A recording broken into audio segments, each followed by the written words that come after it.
नमस्कार दोस्तों, एक बार फिर से आपका स्वागत है द सीरियस कॉमेडी शो में।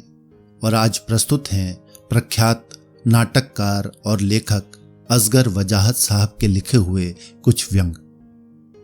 उन्हीं के शब्दों में, कोई 10-15 साल पहले मैंने कम्युनिस्ट आंदोलन पर कुछ व्यंग कथाएं लिखी थीं। वे बहुत कम छपी हैं। उसमें से एक कथा भाषा पर भी है। उस कथा को फेसबुक पर लगाने की बात सोच रहा था कि ध्यान आया दरअसल वो एक पूरी सीरीज है और उस पर समग्रता में ही बात हो सकती है, इसलिए पूरी सीरीज दे रहा हूं। व्यंग बहुत आक्रामक हैं और उन पर बहुत तीखी प्रतिक्रिया हो सकती है। 75 के ऊपर के हो गए क्रांतिवीर, प्रेमी तटस्थ नहीं रह सकते।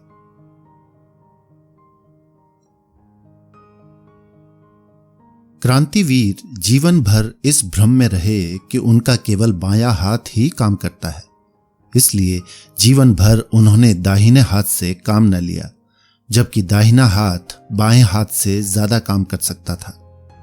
अब 75 साल के हो जाने के बाद दाहिना हाथ बाएं हाथ से बदतर हो चुका है। यही कारण है कि क्रांतिवीर सब कुछ कर सकते हैं, लेकिन शहनाई नहीं बजा सकते।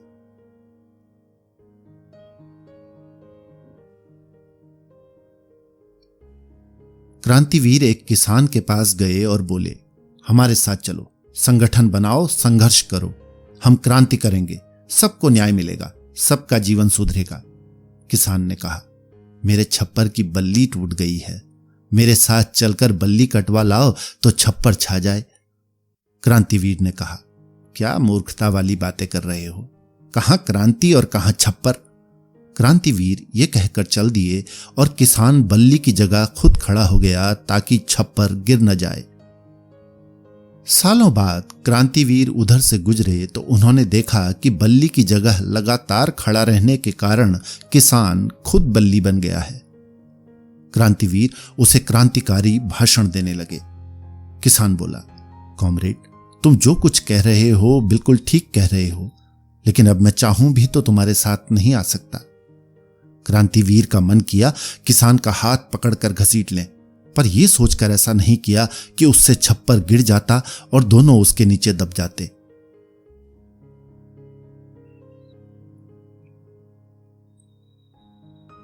क्रांतिवीर ने एक तख्ती बनवाई जिस पर लिखवाया क्रांतिकारी, और उन्होंने ये तख्ती गले में लटका ली और बाहर निकल गए, पर उनके पास कोई ना आया।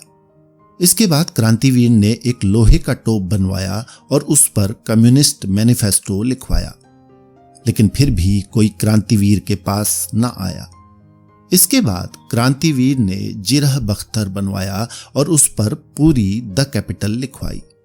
जिरह बख्तर पहनकर क्रांतिवीर खड़े हो गए, लेकिन उन्होंने जब चलना चाहा तो चल न सके, बैठना चाहा तो बैठ न सके, बोलना चाहा तो बोल न सके, हंसना चाहा तो हंस न सके। वे केवल खड़े रहे।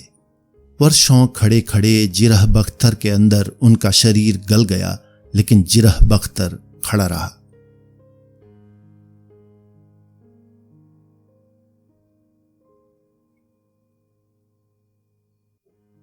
क्रांतिवीर को इंग्लिश आती थी, जर्मन आती थी, रूसी आती थी, इतालवी आती थी, स्पेनिश आती थी, लेकिन हिंदी नहीं आती थी। किसी ने क्रांतिवीर से पूछा, तुम हिंदी नहीं जानते तो हिंदुस्तान में क्रांति कैसे करोगे?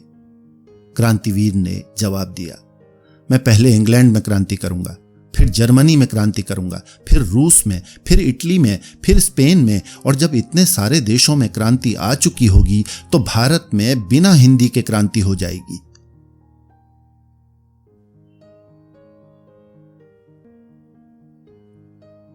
क्रांतिवीर ये रहस्य जीवन भर न समझ सके कि वे गरीब, शोषितों, दलितों, अल्पसंख्यकों के सच्चे समर्थक हैं, तब भी ये सब उनके साथ क्यों नहीं आते।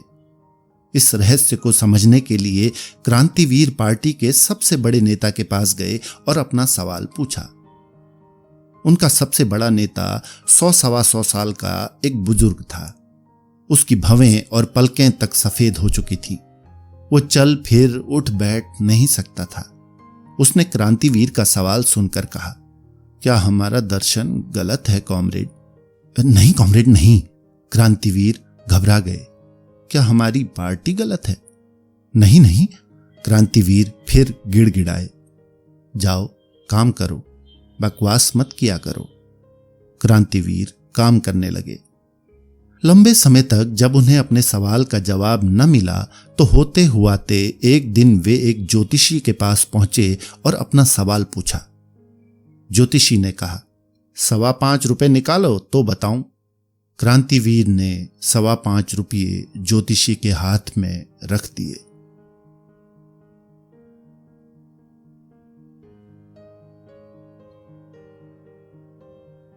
क्रांतिवीर ने एक रात स्वप्न में कार्ल मार्क्स को देखा, पर आश्चर्य की बात थी कि कार्ल मार्क्स ने शेव कर रखा था।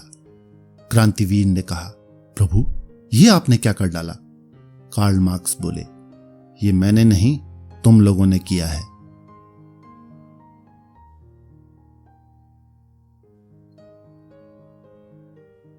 क्रांतिवीर बहुत दिनों से अंडरग्राउंड नहीं हुए थे। उन्हें यह बात कुछ अजीब लगती थी। एक रात जब वे पत्नी के साथ बिस्तर पर लेटे थे तो बोले, सुनो कॉमरेड, हम बहुत दिनों से अंडरग्राउंड नहीं हुए हैं। पत्नी बोली, चुपचाप लेटे रहिए, मुझे नींद आ रही है।